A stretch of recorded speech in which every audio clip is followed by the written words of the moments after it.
Our second speaker, Prabhjit Singh, is a professional speaker already by himself. However, as a professional speaker, he should intimidate all of you who are just learning. As a professional speaker, he comes here because he realized as a professional speaker, he made a lot of mistakes. And he wants to come here to practice and be corrected on all those mistakes.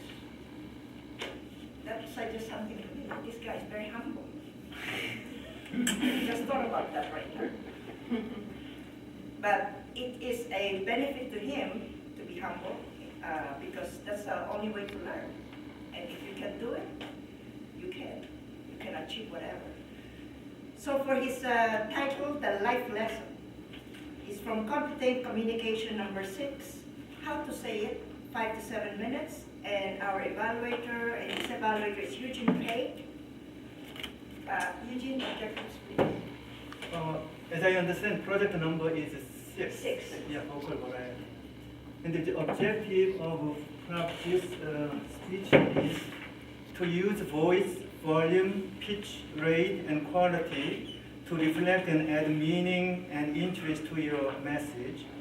And second, use pauses to enhance your message.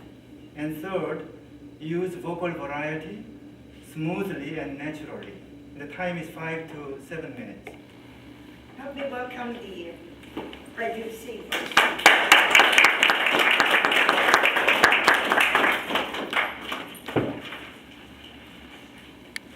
How many of you all have ever felt the excruciating pain, the anguish, the hurt of having to take a long trip with small children? By raising hands. Well, this is what happened to me. Toastmaster of the evening, fellow Toastmasters, distinguished guests. I took a very long trip with small children in the car all the way to Toronto, and it was 10 hours long. It was very, very excruciating. The first thing that happened is that in about a few minutes, we just started the car, I already started hearing things from the children. And just to let you know what the composition of the car was, it was the following. There was the parents of the children, and I was carpooling with the children. And the parents were up in the front, and then the 2 small children were in the back. One was the actual son of the parents up in the front, so I felt like I was in 3rd grade here. And then it was the guest child. The child who was not actually the relative of theirs, it was just a friend of the relatives, I guess. So here we are in the back seat, and already 5 minutes into the car ride, and I already start to hear from the children. Are we there yet? Are we there? How much longer is it going to take? I said, excuse me? We're going to get there. It's about 8 hours long. Still, 10 hours to the distance, but I'm trying to be nice. I'm saying 8 hours here. And then another 10 minutes, and guess what they say? Are we there yet? Are we there yet? Are you kidding me? How many times do you have to ask this? And don't worry, because they continue to keep doing it every 10 minutes. Till the entire time, until we got there. The other thing was that these were very small children. They must have been 6 or 7 or 8, so they were very small children. But they were feeling very uncomfortable. They had all the space. I'm sitting all by my lonesome, and they're all sitting next to it. And I have to tell you that these children kept moving. I felt every single part of their body against mine. I can tell you right now, I felt physically accosted during that trip from these small children, okay? I felt a head, felt legs, I felt chest. I said, can you please go to your side? I said, I'm trying to do some work here. And I was trying to write some speeches for Toastmasters. Trust me, I was. I also was trying to get some phone calls. I was thinking, okay, I need to call this person, so I'm writing my list. And every few minutes, there's a hand, there's a leg. Can I come over? Come on! So I said, please go to your side. I'm trying to do some work here. And that was it, opened the door for a very bad business, because then they said, oh, what are you doing? Let me see!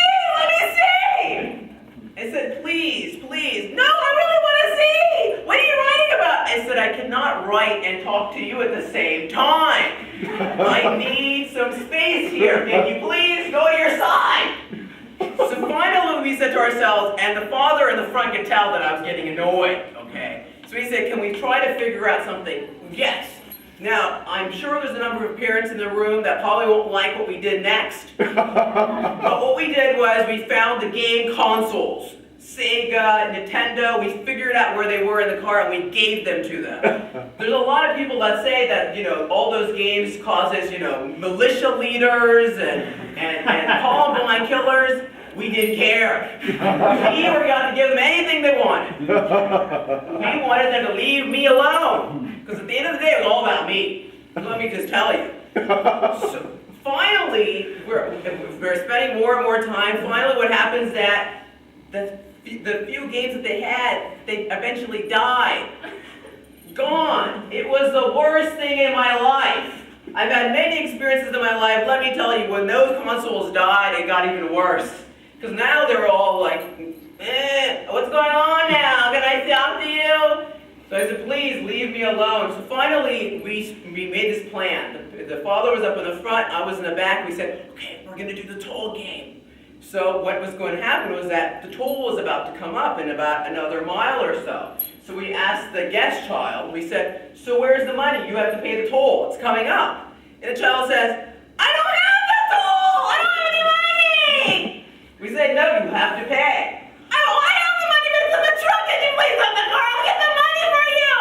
He said, no, we're going to give you up at the next toll. That's right. No, I want my mommy. We said, we don't care about your mommy. You're going to get your mommy. We're going to drop you off and your mommy can pick you up. That's right. We're not going to deal with you anymore. No, please. So finally the toll booth came up. It was wonderful. And so we told the toll booth lady, we said, we don't have the money, but we have a child we're going to give you instead. That's right. You're going to take him. And the child said, no, please. And he starts to hide underneath the seat. And she said, where is he? Where is he? He says, right here. He's right there. So we bring him out. And she says, oh, he's a cutie. I'll take him. He can help me. He can stand right here and work with me on the tolls. And so he said, no, please don't take me away. We said, no, that's okay. We'll let you stay. He said, why did you do that to me? We said, that's okay. We'll pay the toll. We'll pay the toll. Don't worry. I think we had a psychological break that occurred at that point. The child was crying. Why did you do that? I wanted to get to Toronto. And then all of a sudden you're killing me now. So we said, no, it's okay. It's okay. We're going to let you be. Don't worry. We're going to take care of it. We're going to be fine. And then this epiphany occurred to me. And that was that what happens with children is that there's this childlike innocence that occurs.